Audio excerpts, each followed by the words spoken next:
Alrighty, everybody, welcome back to another video. This one is the mic's squeaking. Anyway, this this one is called what is it? What is Turkish Delights and How to Make Real Ottoman Turkish Delights by a channel called Tasting History with Max Miller. Description and description below. Wow, this is going great. Anyway, links in the description below to this original video as well as this man's channel. I don't know how I got here, but this was on my this was on the front page for me for some reason. And I remember hearing about Turkish Delights in, what was it? The Chronicles of Narnia, I think it was. That movie, and I always wondered what the hell they were. Never Googled it? Never Googled it myself. So I'm about to learn something. And also maybe have a cravings for something I've never had.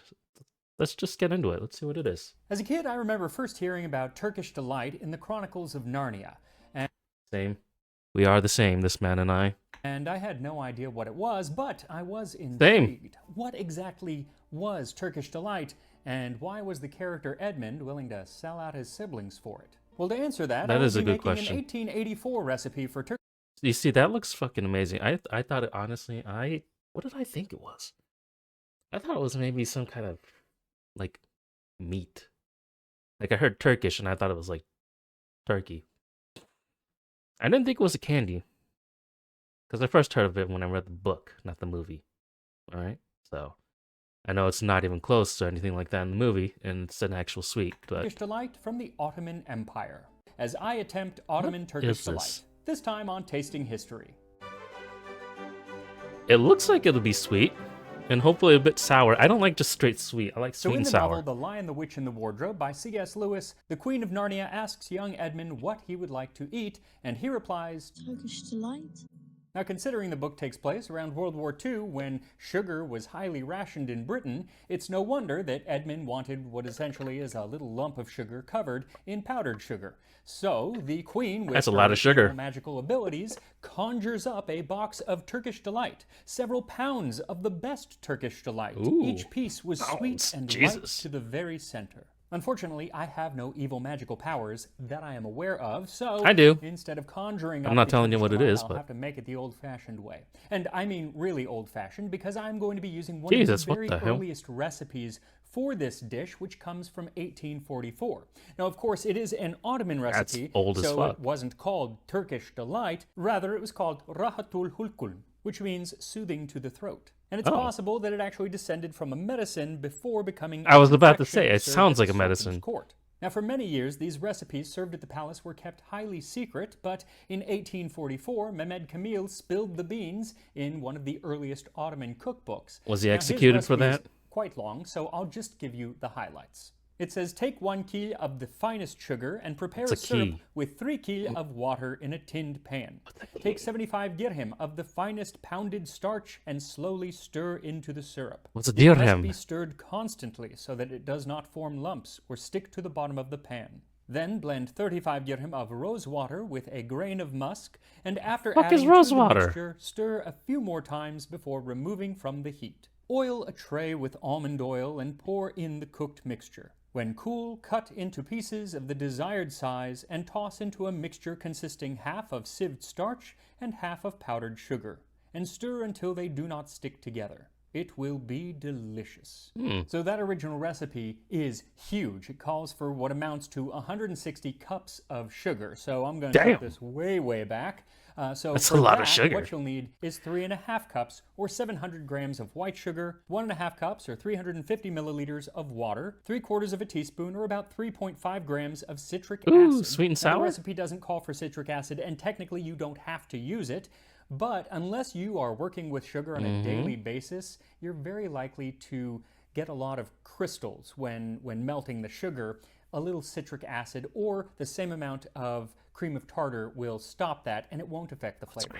Then 1 cup plus 2 tablespoons or 140 grams of wheat or cornstarch, another quart or liter of water, 1 tablespoon of rose water, and an 1/8 teaspoon of musk.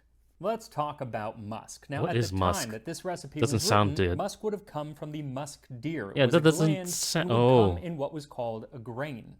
Today it is very rarely used for food except for a few candies, mostly Musk popular in sticks? Australia. And Do they usually even today taste it's good? just used in perfumes. And so when you do get culinary musk, which is hard to find, it usually doesn't Okay. come in a grain, it comes in a liquid like this. And it's very, very strong. So I'm not entirely sure how much to use. Is it I'm also going to use an eighth of a expensive? teaspoon, but we shall see. Is it like what was that thing? Is it saffron that's like really strong? You only need like it gives you a tiny jar with like a one piece of it, and that one piece is good for like 50 different recipes or some shit because you gotta chop off the tiniest little piece. Is it saffron or am I thinking of something else? Either way, Finding this is very hard. It has taken me a long time to find culinary musk. Uh, I will put a link in the description to where you can find it if you want, how just much is to it? see what it tastes like. It kind of smells and tastes like, I think, clean laundry. It has like this clean, powdery flavor, and Really? it's really quite nice. So I'm curious how that's going to mix with the rose water. Now, I feel like if you don't want to use that or you can't use that, that's fine. If you don't want to use rose water, that's fine what the too, fuck is because rose you can water? actually flavor this with a lot of other things. Even at that time, they would use almond or orange blossom water, pistachio, all sorts of different things. Vanilla, even today, is often used. Just So all these different use waters, whatever you man. like. Now, even though we're making a much smaller quantity than the original recipe calls for, it is still going to behoove you to use a large pot. With your pot in hand, we can get to cooking. So start by whisking the Okay. citric acid into the sugar, then add the 1.5 cups of water and stir until the sugar is pretty well dissolved. Then you want to attach a candy thermometer. Now, can you Oh, do this without a thermometer? Yes, you can, but it's gonna be harder. I wouldn't suggest it. The Yeah, original gotta recipe fuck from it up. 1844 says that you can tell when it's ready by taking a little bit of the sugar and dropping it on some granulated sugar, and then if it gathers into a ball and the sugar is unaffected, then it is ready. This likely describes the firm ball stage, which is at around 250 degrees Fahrenheit, and like I said, you can do this without a thermometer, but not if you don't do this very often, so use a thermometer if you can. So set the pot over I a just medium noticed the heat and Sylveon in the stirring background. throughout, bring it to a gentle simmer. Then leave it to slowly heat up to 250 degrees Fahrenheit or 122 degrees Celsius. This Damn. can take about a half an hour, and you don't want to rush it. You'll notice that around 220 degrees Fahrenheit, the temperature just stops going up, but I assure you, once the water has evaporated off, it will start rising again, and when it does, it'll go a lot quicker, so you want to keep an eye on it. Now, while you're waiting for the temperature to rise, you want to make a slurry with the starch. You want to just add it little by little to the water and whisk it Okay. in until there are no lumps, and it really helps if you sift it in. Then, once the sugar hits 250 degrees Fahrenheit, take it off the heat and slowly add in the starch mixture, all the while whisking until finally Is you that have to added it solidify all, it? and then you can return it to the heat. This time you want to go with a pretty low heat, and you want to keep stirring until it becomes rather gelatinous Ooh. and any clumps of starch have Kind of looks melted like away. bad milk. Then, according to most old descriptions, you have to stir this constantly for the next 2 to 3 hours. Jesus. In fact, a lot of the old ways of making this, two sounds like- people would be there and they would take turns stirring as one Yeah. person got tired. Yeah, that's to be But expected. Since we're making a I'm not smaller gonna be amount, doing I that. found as long as you stir it every couple of minutes, you should be fine. You just want to make sure that nothing is getting stuck to the bottom or in the corners of the pot. That Somebody want to try this with one of those automatic stirring things they got? You just place it in the pot, press a button, and it just keeps going.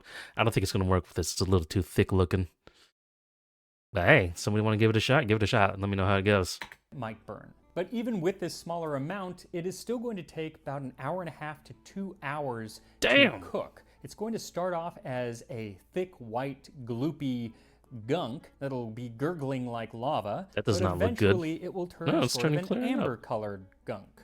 And at that point, you can take it off the heat and add your flavoring. Mine is the rose water and the musk, What as is well rose as water? some food coloring. I'm adding about a dozen drops of red. Then stir That's all a of lot that of in, drops. and then we're going to pour it into a dish. Now, the original recipe says to use almond oil to rub into the dish, and that is what I used, but really you can use any neutral oil. It'll all work about the same. Also, if you are worried about it coming out, you can put down some plastic wrap and it will definitely come out. That I does did look like just candy. because you're going to do a lot of work and you want to make sure it comes out. Also, the dish that I used was 11 by 7 inches, which is perfect for this amount. It leaves you about an inch deep Turkish Delight. Then you need to let it cool completely, preferably overnight, but at least 5 hours, which gives you plenty of time to hit the like button and subscribe to the channel.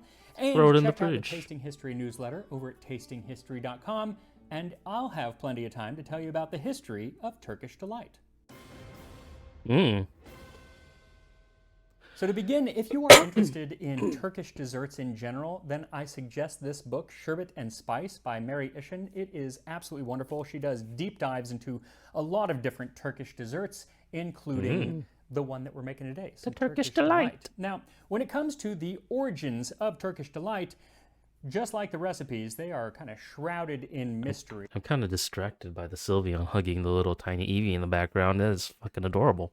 Especially early on. But many theories point to its origin as a medicine. In the 15th century, I mean, it kind of sounded like it with the name. Called lohuk being produced all over the Middle East and the Levant. And this referred to an array of medicines which were mixed with sugar and flavorings like rose water and orange water to mask any unpleasant medicinal taste. It is believed that eventually they removed the medicine but left the sugar and the flavoring, and that became many of what would be different Ottoman desserts. Kind of a vague story, but it's something at least. Another Sounds like the theory origin is for Dr. that Pepper. the dish evolved from a simple starch pudding called pelta, which was popular in the their Balkans. faces. It's the faces for me on this painting. They all look like, how do I describe it? They all look like something's going on over there off to my right of the screen, and they're just kind of like trying to mind their own business, but also kind of going, what's going on over there? It's just a face. I don't. Especially this guy in the red. Look at him. He's like really wanting to know what's going on over there. Probably originated in a different form it just came all the way over in Persia. That's all I see. One story claims that in the early 17th century, the scholar, poet, and gourmand Nevizad Atay wished to make an elevated version of the dish to be served at the Sultan's palace. To the usual wheat starch that was used to thicken the pudding, he added some sugar and rose water, and then he stirred it for 3 hours. And it was that process that led to Ratuhul Hulkum, or Turkish Delight. Now, again, like many food origin stories, there aren't a lot of documents to back this up, but it's a good story. And it is known that confections of this type were considered specialties of the palace around this period, so much so that by the 18th century, there were efforts to actually forbid its sale to anyone outside of the palace. Really? A slightly more they want to keep all the good stuff for more themselves, huh? repeated origin story for the dessert comes from the 18th century confectioner Haji Bekir Effendi. The company that he started, which is still in business today, claims that the current version of Turkish Delight was invented in 1777 after he opened his shop in Istanbul. Now, sometimes the story said that he used beet sugar, which was new at the time, and sometimes it says that he used honey. Sometimes it was thickened with cornstarch or wheat starch or other kinds of flour. So it's not entirely clear. But what is clear is that by the 19th century, the version that the company was making is what we would now call lokum, or the Turks would call lokum, or Turkish Delight today. And it was his recipe that ended up becoming very popular at the Sultan's palace. Sultan Mahmud II was said to have been partial specifically to his rose, orange, and pistachio flavored variety. Pistachio. And thought so highly Fancy. of it that he named Bekir Effendi the chief confectioner to the palace. And around this time, there is a controversy that develops about the origin of the dessert, because the Greeks often claim that it was actually invented in the Cyclades Islands. Now, it's impossible to prove that it wasn't created there, but it's more likely that it actually came with refugees from the Isle of Chios. See, during the Greek War for Independence in the 1820s, there was a horrible massacre on the island, which was at the time controlled by the Ottomans. And a number of survivors found refuge on the Isle of Syros in the Cyclades. And shortly after that, in 1832, the island did have several producers of the confection known in Greece as lukumi, and it typically featured mastic as Oh, a flavor which would have come from the Isle of Chios. kind of looks like Again, tiny there's not a square lot of cakes. written evidence to back up any of the story, but there is a lot of oral tradition, and the timeline definitely lines up. But even though it might have been there, available in the Kyklares, it definitely wasn't popular throughout Greece at the time, Yeah. since at that time, Friedrich Ungar, chief confectioner to King Otto I of Greece, was unfamiliar with it, since when he visited Istanbul in 1838, he wrote of the mysterious Rahatul Chulkum. And he really gives the earliest So European definitely descriptions was of what we not would call originated there, Turkish huh? delight and actually how it was made. And around this time, other Europeans and Americans were visiting Istanbul and wrote about this rather unique confection. When an American I'm naval really curious physician, about it. James Decay, visited the Ottoman Empire in the early 1830s, he was actually rather unimpressed with most of the confections that they had, saying that the sweets of America were just as good, if not better. But there was one that he was impressed with. The Turkish A Delight? delicious pasty mass which melts away in the mouth and leaves a fragrant flavor behind. It is, as we are informed, made by mixing honey with the inspissated juice of the fresh grape, and the Turks, who esteem it Inspissated? highly, call it rahat lokum, or Oh. repose to the throat, a picturesque name to which it seems fairly entitled. Another traveler, the Marchioness of Londonderry, Damn, this was that less good, huh? impressed with it, though Really? she was actually unwilling to even try it. Presents Oh, are one of sent, those. baskets. One of the history's Karens. Okay, I see. I gotcha. Gotta hate one of those people. I think the restaurant I work at got a review from somebody, like a 1-star review from somebody that never even ate there. And he stated in the review that he didn't even come in and eat there. Just gave us a 1-star review for no It's a reason. confectionery People are called fucking Lumps weird. of Delight, which I never had the courage to taste. Really? Neither could I, during my stay at Constantinople, summon resolution to try a Turkish bath, which, from the description I had of it, seems by no means inviting. Wait, what is a Don't Turkish be that bath? kind of Does it? traveler. Try Yeah, seriously. things when you are in a different What place. is it? What does it mean? How is a bath not sound inviting? What was? I don't know how to look that up. Turkish bath. What does it mean? Why would it not be inviting? Is it hot water? Is it the hot water? Do people not like hot? Did they use hot water? I don't know. I'm gonna have to look that up. That's an Also, I interesting love one. that whoever told her about this clearly knew that she couldn't handle the Turkish word for it, so they called them lumps of delight.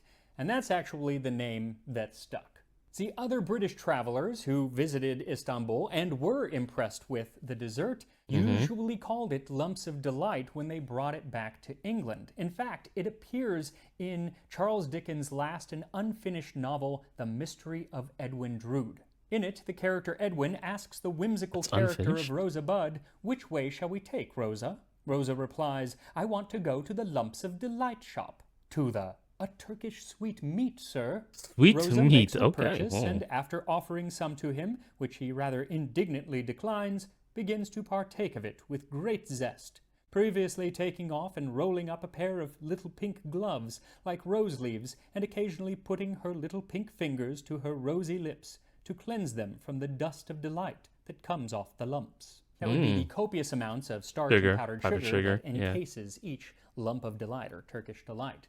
Also, fun fact, one of my favorite musicals of all time is The Mystery of Edwin Drood, which, since the novel was unfinished, so too kind of is the musical. It actually has multiple endings, and then the audience usually gets to vote as to which ending they want to see. Either Ooh. basically who the murderer was. It's kind of like the movie Clue in a way.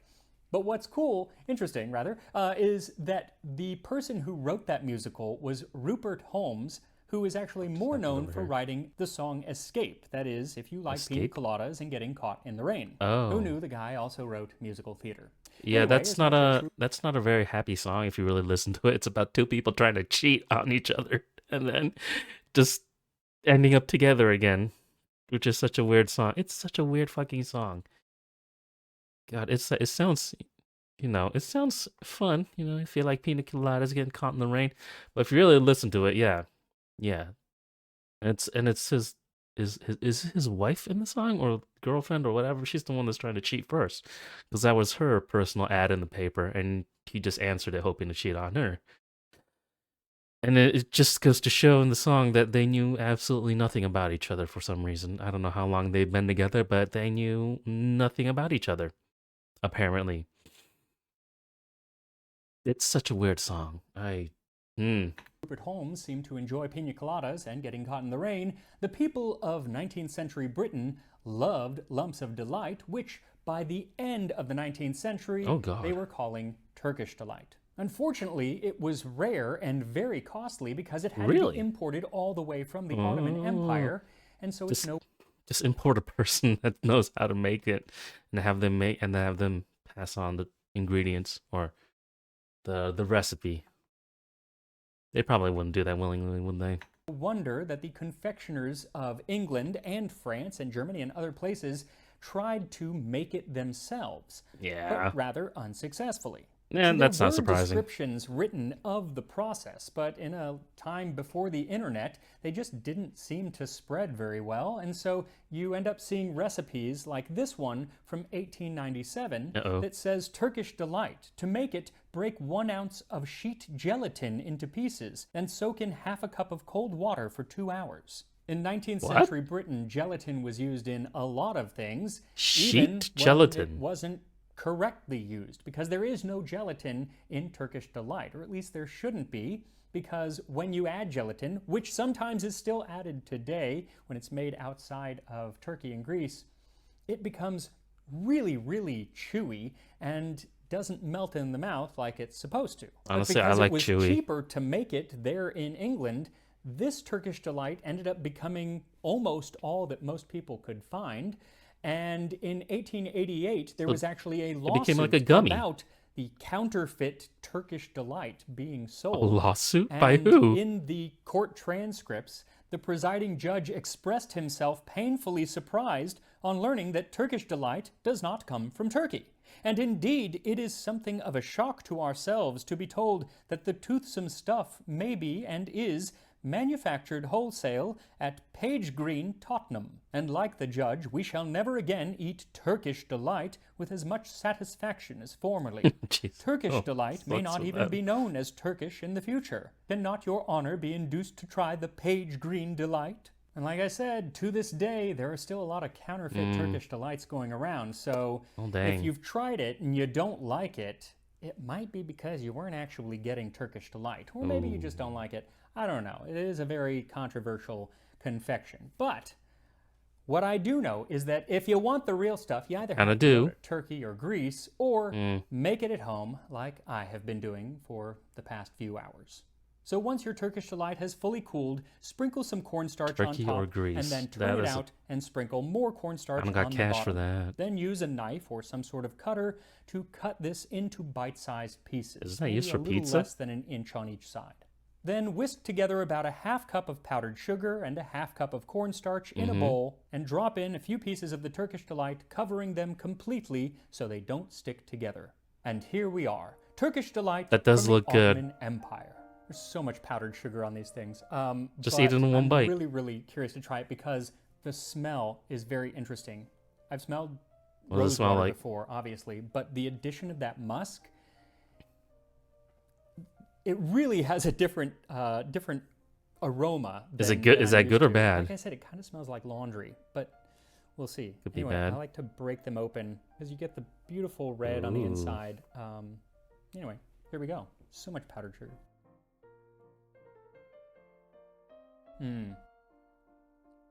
Oh, super interesting. Explain, sir. What is super interesting? So yeah, it doesn't look good though. We'll start with the texture. It should not be like Jell-O. If you add gelatin, it will be like that. And so many versions in the past and now today you got a little something. But it should be. Yes, you have to bite it, but only really once or twice, and then it starts to dissolve in your mouth. Yeah, I actually don't mind the texture. I thought I would. The flavor, though. What's it taste like? So a lot of people don't like rose water.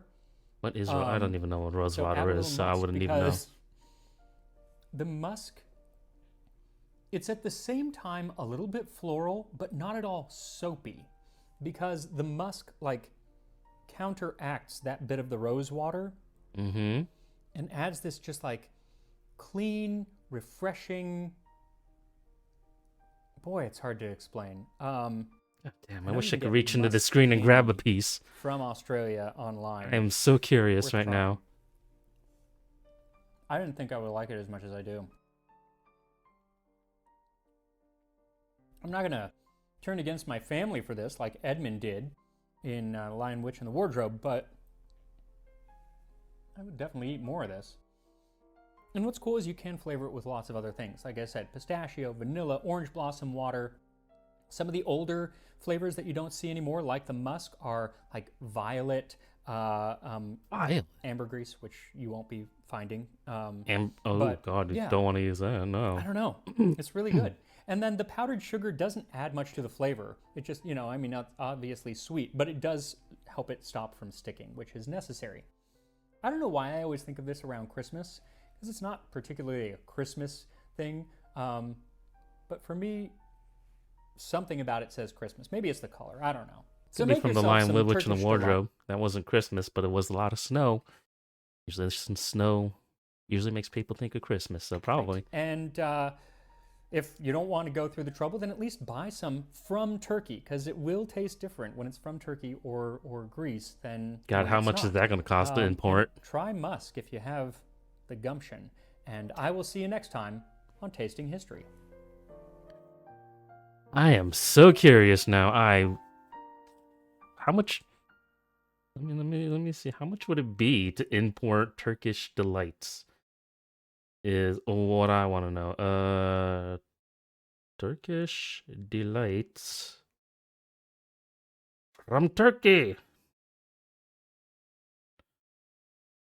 How much would that? Oh, I don't think. Oh, well, that luxury one's $62.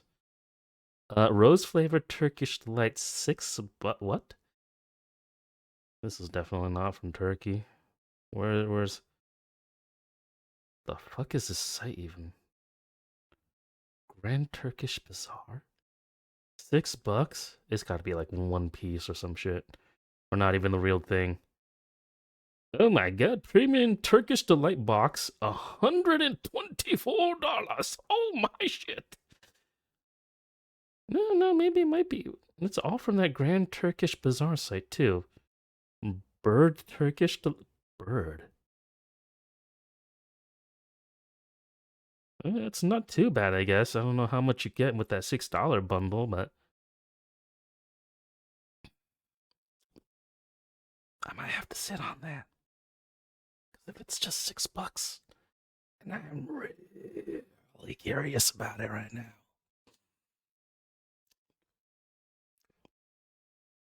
I have to sit on. I'm gonna have to think about that. If I get it, I'll let y'all know. But yeah, if any of y'all have ever had it, let me know what it tastes like. Because I have no try to be really specific. Because I have no idea what rose water even is. I didn't even know there was such thing as rose water. But yeah, no. Till next time, y'all. Thanks for watching, and goodbye.